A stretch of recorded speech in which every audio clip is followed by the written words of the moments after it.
Bueno, nos metemos en la política y más que en la política, en el análisis político. Está con nosotros el doctor Sergio Berestein para ayudarnos a decodificar, entender o interpretar lo que está pasando y cómo siguen las cosas. ¿Qué dice Sergio? ¿Cómo le va?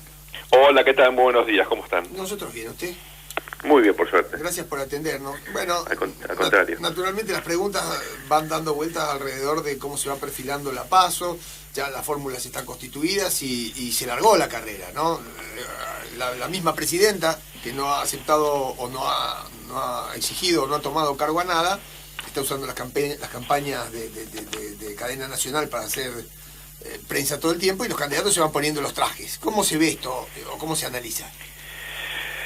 Bueno, obviamente estamos en un contexto bien distinto ahora, porque la definición de las candidaturas cataliza el proceso electoral. Si bien, como todos sabemos, la campaña legalmente comienza el 10 de julio. Sí. Cuidado, porque mucha gente está muy crítica respecto a la campaña, habla de los temas o de la falta de temas y demás. Y la verdad que todavía los partidos no pueden hacer publicidad en los medios, no pueden desplegar, por lo menos de forma legal, ¿no? Sí. No estoy justificando, por supuesto, el uso de la campaña, al contrario, enfatizo que eso genera una asimetría enorme entre el gobierno y la fuerza de oposición, que naturalmente carecen de ese mecanismo para llegar a la opinión pública. O sea que los opositores podrían hablar en general, pero no hacer propuestas hasta el 10 de julio. Bueno, es muy taxativa la regulación, ¿no?, de las campañas.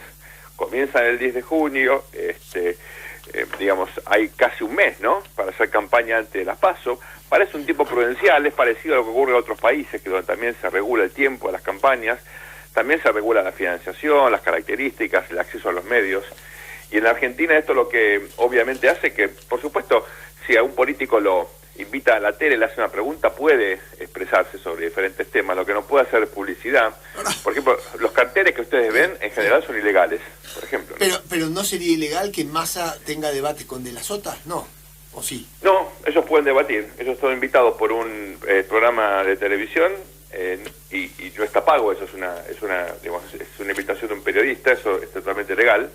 Lo que es ilegal es hacer propaganda. Por eso, por ejemplo, cuando ustedes ven carteles en la ruta con frases ambiguas, sí, ¿no? Es porque no pueden decir fulano, sí, votaba a fulano en agosto. Ahora, digo, uno podría entender entonces que desde acá hasta el 10 de julio, que tampoco falta tanto, es como la vuelta previa que se hacía en la Fórmula 1. Están todos definiendo la vuelta previa, pero esto se larga el 10 de julio, dice usted.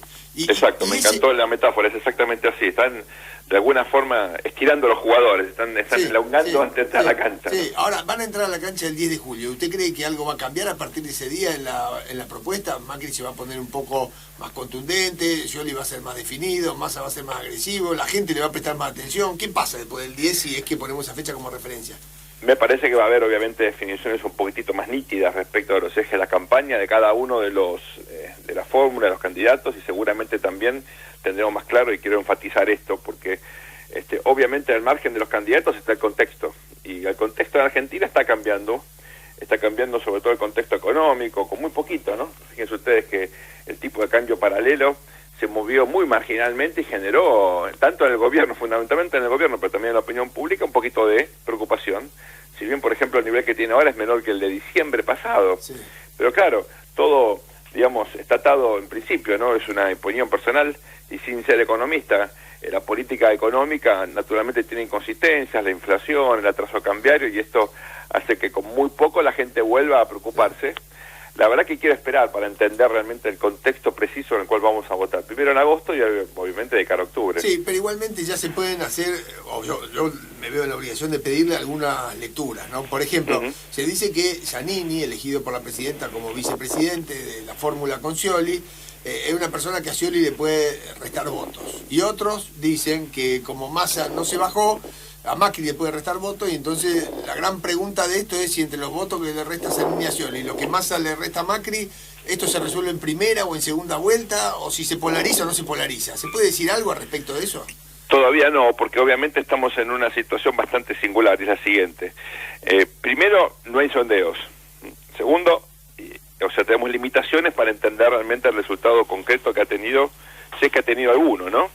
De inclusión del doctor Giannini en la fórmula, y también, digamos, la configuración que está tomando hoy las preferencias de los ciudadanos una vez definidas las candidaturas, ¿no? Primero, entonces, digamos, la prudencia de no elaborar ningún tipo de juicio de valor, son todas especulaciones.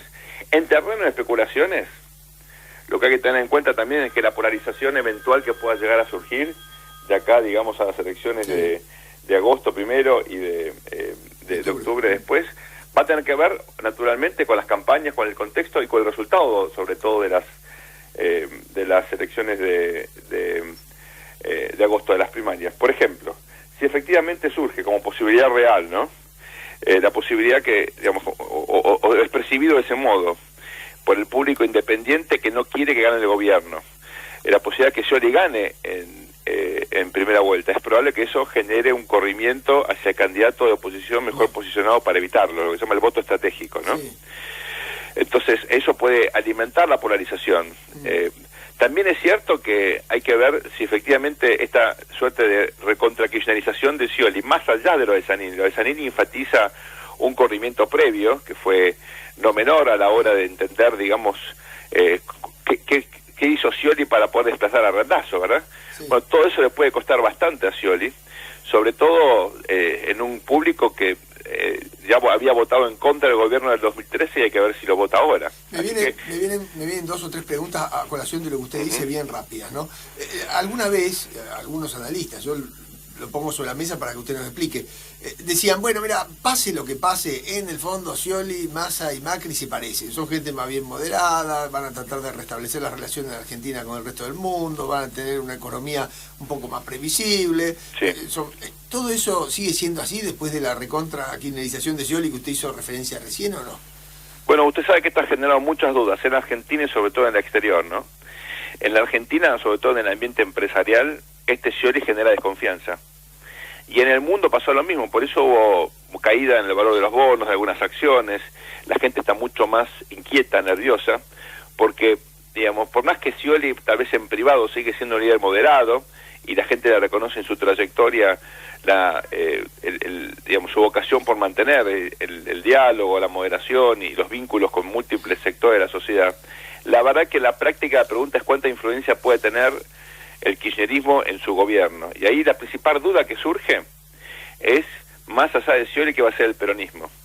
Porque en la práctica usted sabe que es difícil gobernar un país desde la presidencia sin tener digamos, un conjunto de alianzas, ¿no? Sí. Y el que surge como el aliado natural de Scioli, en caso de ganar naturalmente, precisamente para compensar el papel del kirchnerismo, es el peronismo, los gobernadores, los intendentes. ¿Los sindicatos surge, por también? ejemplo, la figura de el gobernador de Salta, Juan Manuel Urtubey, que es visto por muchos como un eventual sucesor de Scioli, que ha comenzado ya a nuclear, digamos, de alguna manera articular alianzas o tratar de que el peronismo vuelva a tener visibilidad en la escena pública, ¿no? O sea, una suerte de liga de gobernadores un poco más inquieta y más activa que lo que fueron los gobernadores justicialistas en este último tramo. Claro, empoderada por el propio presidente para compensar su relativa debilidad frente a la presencia de estos segmentos tradicionales del kirchnerismo que pueden eventualmente reducir su capacidad de acción. Fernández Díaz, que en La Nación del otro día hizo una analogía, dijo: los matrimonios por conveniencia no terminan bien. Scioli es una cosa y la Cámpora Cristina otra, y por conveniencia se han unido porque a ninguno de los dos le termina gustando la posición en la que queda. ¿Eso se puede subrayar? ¿Se puede decir que es así o no necesariamente? Con la admiración que tengo por Fernández Díaz, la verdad que en política lo más común que son los matrimonios por conveniencia. Sí. De eso se trata la política, de coaliciones, de alianzas, ¿verdad? Sí. Creo que, digamos, es raro que no haya matrimonio de conveniencia. Sí. No hay amor en política, hay poder. También lo hay entre Macri y Michetti. Digo, porque bueno, ahí yo creo que pero digamos, no quiere decir que puntualmente pueda haber algún vínculo, digamos, afectivo entre algún candidato. No estoy diciendo eso. Lo que digo es que en general en la política predomina justamente los vínculos relacionados al poder, y que eso modifica totalmente la lógica, me parece, cuando uno analiza. Puede salir bien, puede salir regular o puede salir mal una alianza. Antes es difícil saberlo, pero, digamos, los grandes partidos son matrimonio de conveniencia. Sí. Porque tienen adentro sectores muy diversos, sin los cuales no pueden llegar al poder. Yo le preguntaba esto porque, según lo que trascendía, Macri iba a poner uno bien amarillo, más del estilo de la línea propia de él y termina invitando a quien fue su opositor en la jefatura de gobierno, ¿no? O sea, mire, la naturaleza de la política es el pragmatismo, ¿no? Sí. Entonces yo no quiero juzgar, son decisiones, digamos, políticas vinculadas a estrategias que pueden cambiar, y está bien que así sea a lo largo de una circunstancia, porque los políticos están obligados a repasar permanentemente sus decisiones. Me queda una última pregunta, a propósito de la estrategia de la presidenta y de cómo ha llenado las listas para diputados y para el Senado. ¿Usted nos puede formular una consideración a propósito de cómo está jugando políticamente Cristina? Sí, me parece que la presidenta estableció un criterio, y es cargos ejecutivos para el peronismo, cargos legislativos para mí, o para la Cámpora, que es lo mismo, digamos. La Cámpora es el cristinismo, ¿no? Sí. Entonces, en ese contexto usted veo que los Scioli, los Domínguez, ¿no? Los Perotti en Santa Fe, a Castero en Córdoba, Bermejo en Mendoza, son todos provenientes del peronismo, que son aparte mejores candidatos. Pero ella necesita tener un peso relativo grande en la legislatura, y es por eso que se reservó el derecho de designar, muchas veces con conflictos no menores, sobre todo, insisto, dentro del peronismo, a gente afín. Y esto se va a reflejar en un bloque de diputados, de casi 30 diputados muy leales a la presidenta, probablemente 9, 10 senadores, que bueno, en un Congreso fragmentado constituye un bloque significativo. Entonces, me parece que la presidenta está pensando en lo que se viene, primero para resistir desde la justicia, del aparato estatal y la legislatura, eventualmente para que de esta nueva generación, los Kicillof, los Guado de Pedro, probablemente su hijo, surja una élite política que en algún tiempo esté lista para gobernar. Sergio, muchas gracias por la deferencia de atendernos y por todas sus explicaciones. Que pase bien. No, al contrario, un placer, muy buenos días, gracias por el llamado. Doctor Sergio Berenstein, clarísima la lectura política. Bueno, todavía un poco prematuro porque la sociedad está muy líquida. Muy líquida, quiero decir, en el fondo nunca se termina sabiendo en la Argentina por cuánto y quién gana, ¿no? Y si no, fíjense la gran estropada de Perotti, ¿no? Que en el fondo le terminó costando la gobernación a Del Cel y le termina facilitando la victoria a Lipschitz, porque Lipschitz gana porque Perotti crece. Si Perotti no hubiera estado, Del Cel era el gobernador; si Del Cel no hubiera estado, Perotti era el gobernador. Porque esta ha sido realmente una muy mala elección del socialismo, con mucho castigo. Sin embargo, en la división retiene tanto la intendencia como la gobernación, con mucho esfuerzo político, por supuesto, del actual gobernador y de Mónica Fein, pero bajó 20 puntos, ¿no?